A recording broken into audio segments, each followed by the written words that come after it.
Трудоустройство, благосостояние народа – важные вещи в социально-экономическом положении страны.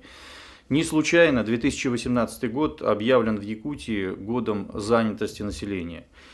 В ваших планах создать 22 тысячи постоянных и временных рабочих мест. Хотелось бы понять, насколько осуществима эта задача, в каких направлениях будут предоставлены рабочие места и какие планы по этому поводу ваша администрация предлагает. Если мы говорим о создании рабочих мест, если мы говорим о развитии экономики республики, если мы говорим о тех или иных мерах, которые необходимо принимать, то мы всегда, прежде всего, исходим от интересов своих людей, именно жителей Республики Саха-Якутия. К сожалению, мы не имеем традиционные такие отрасли экономики, как в других субъектах Российской Федерации.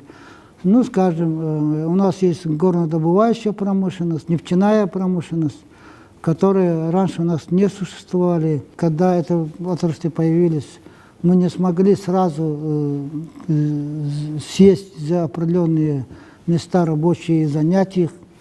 Или другие отрасли, которые традиционно занимались приезжими людьми, это имеется в виду строительство, это, скажем, добыча золота или еще каких-то других направлений. То есть использовались разные механизмы для того, чтобы привлечь больше людей извне. Оно прежде всего с чем связано? Конечно, многие ссылались о том, что будут привлечены специалисты высокого класса, хотя это превращается в абсолютно другое понятие. Я даже иногда говорю лукавство, потому что прежде всего приглашается массово люди из-за пределов республики для того, чтобы платить меньше социальных выплат, меньше заработной платы. Поэтому мы все-таки пришли к тому, что в области привлечения рабочих сил с учетом нашей именно экономики, с учетом наших интересов, надо навести порядок в рамках полномочий, которые мы имеем.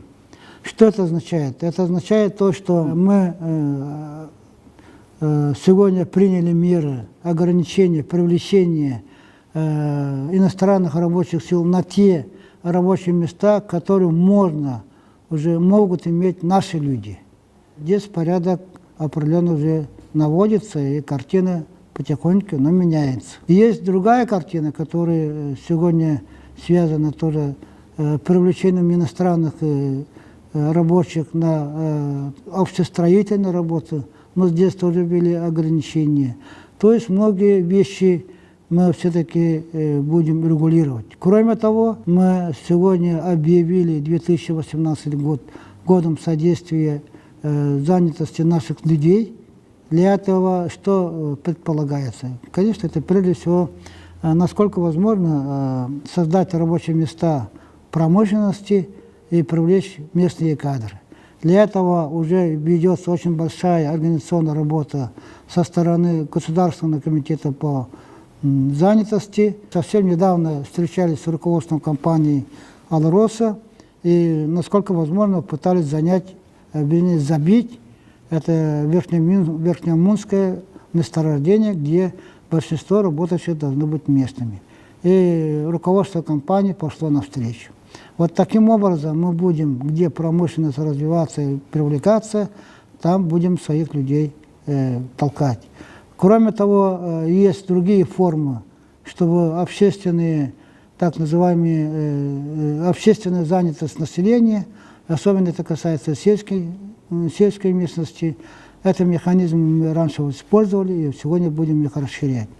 То есть все механизмы, которые были апробированы, все механизмы, которые сегодня предлагаются, они будут использованы для того, чтобы занять наших людей, и это будет являться основой вообще борьбы, работы с безработицей. Степан Иванович Москвитин, руководитель Государственного комитета по занятости, он провел очень много встреч с первыми руководителями В частности, речь идет и о Колмаре, речь идет о Сургутнефтегазе, речь идет о Транснефти, речь идет о тех компаниях, которые появились в Западной Якутии. С учетом последних наших требований поставил определенные условия. Но руководители понимают, если вдруг они пойдут, скажем, вопреки нашим требованиям, то они получат от нас достаточно большой объем проблем с точки зрения получения поддержки, с точки зрения получения разрешительных документов. Они все это понимают, и мы, насколько закон позволяет, эти механизмы мы будем использовать. Поэтому сегодня я считаю, что руководство Государственного комитета и правительства Якутии все-таки контакты в вопросах трудоустройства наших людей с соответствующими предприятиями установили.